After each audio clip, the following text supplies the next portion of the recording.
all butter my biscuit. Dolly here, switchboards, L-I-T. We got stories backed up. And honey, today's theme is malicious compliance, which means folks doing exactly what they were told and absolutely nothing more. We got 5 calls queued up, and the celebrities are already warming up their vocal cords, so let's get to it. First up, we got a story about 2 little boys, a sleepover, an entire box of Cheez-Its, and some parents who really should have chosen their words more carefully before bed. I'm patching this one through to Hank Hill. He's going to have feelings about this, y'all. Hank Hill speaking. Hank, sugar, I got a little story here about a couple of 7-year-olds at a sleepover who took their parents' bedtime instructions a little too literally. I think you're going to appreciate this one. Well, all right, Dolly, I'm listening. If this involves children behaving with some degree of integrity, I am prepared to be impressed. So this fella, he's about 7 years old, and his buddy comes over for a sleepover. Now, right before they turn in, the parents look at him dead-eyed and say, "Do not wake us up for anything." Just like that. Anything. And those boys took that to heart. Now, I tell you what, that is the kind of parental authority I respect. You lay down the law, the kids follow it. That's how we did it in Ireland. Bobby knew bedtime was bedtime. Although Bobby did once eat an entire sleeve of crackers and try to hide it from Peggy, so maybe I understand where this is headed. So the boys are up late doing what boys do, video games, snacks, you know the whole business. And the friend, he gets a hold of a full box of some kind of orange cracker squares and proceeds to eat every last one of them, every last one, and then his stomach registered a formal complaint. Sweet Lord, that is not a snack, that is a dare. You don't eat a whole box of anything at 7 years old and expect your body to just accept that. That's the kind of thing that happens when nobody teaches a boy about portion control. Or propane. Well, propane wouldn't help here, but I just want it on the record.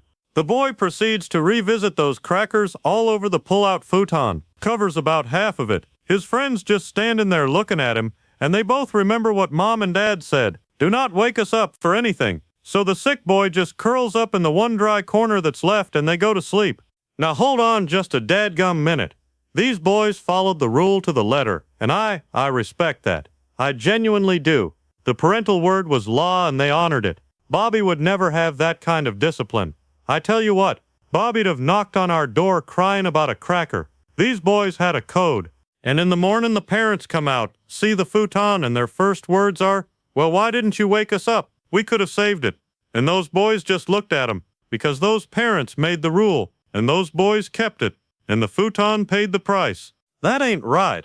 I tell you what, but also it is right, because a man's word is a man's word, even if that man is 7 and covered in cracker residue. Those parents need to think real hard before they give open-ended instructions to children who are apparently more honorable than most adults I know. That futon died with dignity. Ha!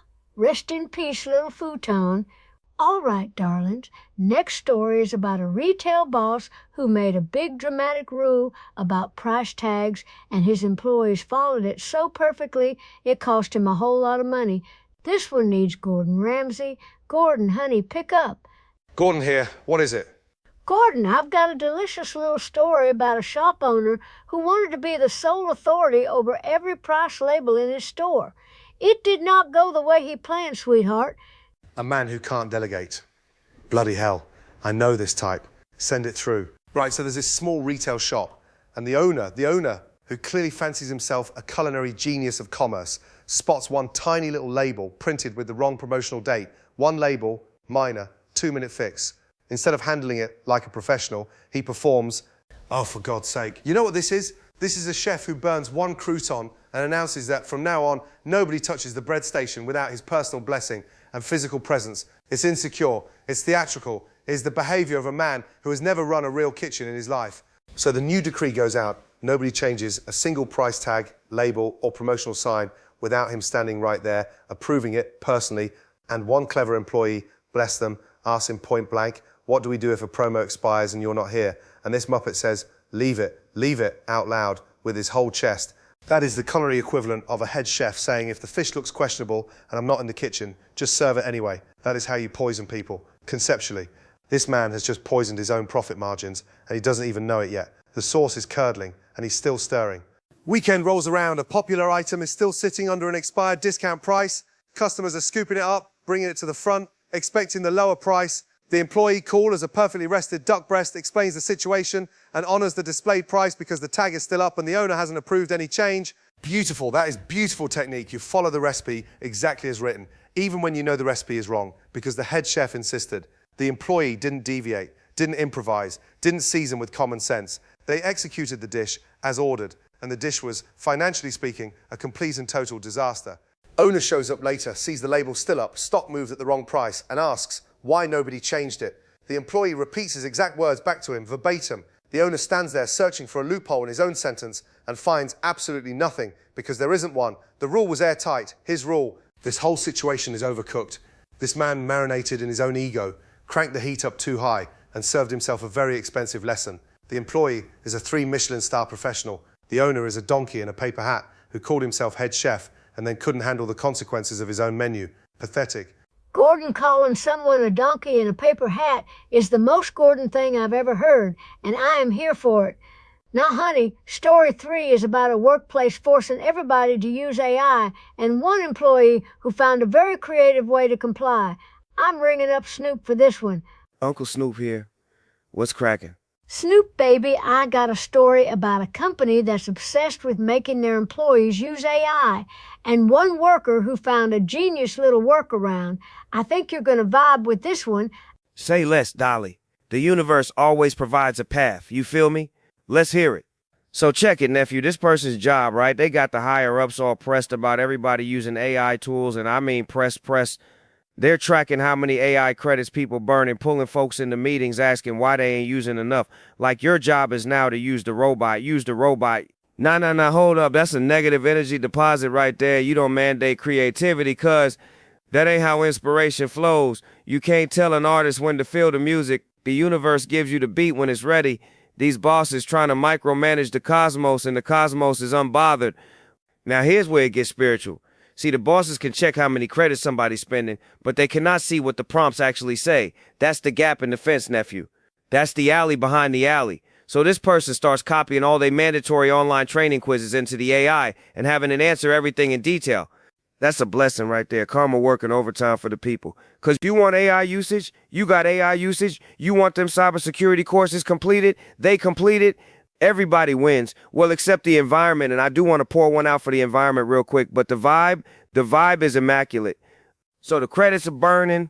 The courses are finishing. The bosses see big AI activity numbers and they're happy. And this person is out here living their best life, not reading 47 questions about password security. They asked the AI to explain every answer in long detail, so the credits rack up real nice and it looks thorough, efficient, and petty. That's art. You already know. The universe got a receipt for those bosses who turned learning into a surveillance operation, and the receipt says your own rule got used against you and you will never even know it. This person ain't breaking a single rule. They using AI for work tasks, exactly like they was told, just, creatively. This is what I call a high-frequency move, nephew. The person found the loophole not with anger, not with drama, just with calm, deliberate, beautiful energy. They worked within the system, beat the system, and still clocked out on time. That's peace. That's power. That's a real one right there. My verdict? This person is running on pure Zen compliance energy because the bosses wanted a number and they got a number. Don't build a cage and then wonder why the bird figures out the door. For shizzle. Snoop calling it Zen compliance energy. I am stitching that on a pillow. Okay, sugar, story 4 is about a delivery driver, a rude customer, and a pallet of fancy cedar wood that ended up exactly where the customer told it to go. I'm putting the rock on this one. Finally, the rock has come back to the receptionist's desk. Rock, honey, I've got a story about a delivery driver who was screamed at by the rudest customer imaginable and then did exactly, precisely, 100% what he was told. You're going to love this villain. The rock is ready. Lay it on the people's champ. Let's see what this jabroni did. So this driver, hardworking, professional, doing his job. He's hauling a big old pallet of premium outdoor wood to an address that his GPS is basically laughing at. We're talking a gated off gravel pit on the edge of town. He calls ahead like a responsible human being, trying to confirm where this stuff actually goes. The rock's eyebrow just raised. Because you call ahead? That's professionalism, that's courtesy, that is what a real one does. And how does this customer respond to that courtesy? The Rock will tell you how. The customer screams. He says, and I want everyone to hear this, he says, you are paid to drive, not to ask stupid questions. He called it a stupid question, asking where to put thousands of dollars of lumber. That man looked at helpfulness and said, I don't want it. He told the driver to put it exactly where the paperwork says, Oregon. He'll call the manager. It doesn't matter what this man thinks the driver should have known. You told him, with your actual mouth. You said, stop asking questions and follow the paperwork. The millions and millions of The Rock's fans have dealt with a customer like this, and every single one of them is leaning forward right now because they know what's coming. Driver gets to the address. It is a rusty gate in front of a dirt lot with a sign that says private property, keep out. Not a house, not a construction site, a dirt lot. Driver checks the paperwork. Address is correct. So he unloads every single plank, stacks it against the fence, takes his confirmation photo, professional to the ND. Can you smell what this delivery driver is cooking?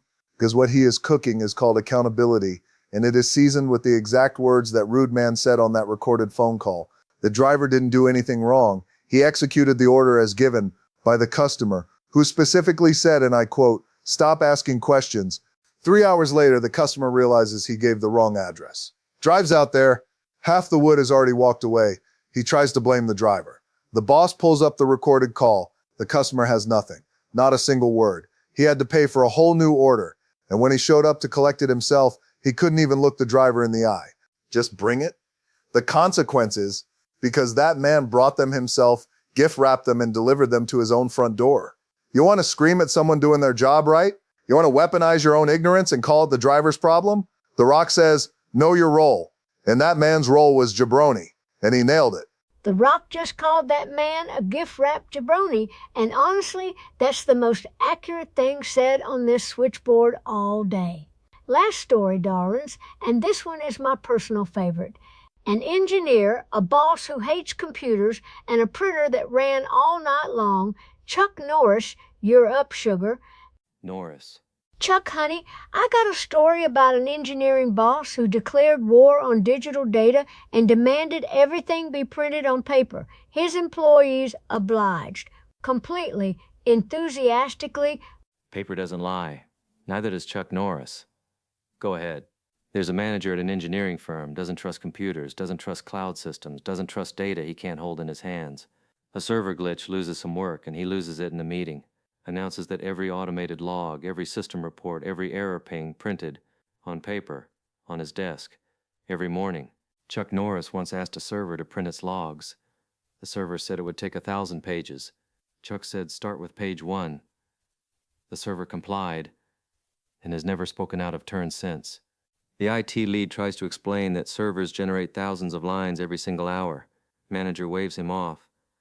Says he wants a paper trail because paper doesn't lie. The engineer handling the logs hears this, adjusts the report settings, removes the filter that strips out the routine pings, the ones that fire every 30 seconds just to confirm the server is still alive. Chuck Norris doesn't need a heartbeat ping. His server knows better than to stop working. The engineer shows up an hour early Tuesday morning to collect what the printer produced overnight. 3 full reams from the laser printer, 20 feet of continuous strip from the industrial plotter, formatted as one long unbroken scroll for easy reading. He stacks it into a 2-foot pile and carries it into the manager's office. Has to move his coffee and his family photo to fit it on the desk. Chuck Norris once printed a document. The printer asked for a second opinion and immediately retired. By Thursday, the manager can no longer use his own desk. The logs have consumed it entirely. He's moved to the small corner table. He emerged once on the first afternoon, looking like he'd aged 5 years, asking if maybe there was a summary available. The engineer reminded him that summaries were classified as invisible data under the new policy. Manager went back inside. Chuck Norris doesn't need a summary. He reads the raw data, memorizes it, and then the data summarizes itself out of respect. This manager, he asked for the paper trail. He got the paper trail. All of it. Chuck approves of the execution. Not the manager. The execution. The man declared war on invisible data and lost to visible data. He wanted accountability and got buried in it. The rule was followed perfectly. The consequences were his. That is compliance. That is malicious. That is correct. Well, honey, that wraps up another beautiful day on the Celebrities React switchboard. 5 stories, 5 legends, and every single boss who thought they were the smartest person in the room got a very thorough education today. These Reddit folks out here playing 4-dimensional chess while their managers are still figuring out checkers. I am proud of every single one of them. Now y'all be sure to comment who Dolly should bring on next. 100 votes and they get the job, hon.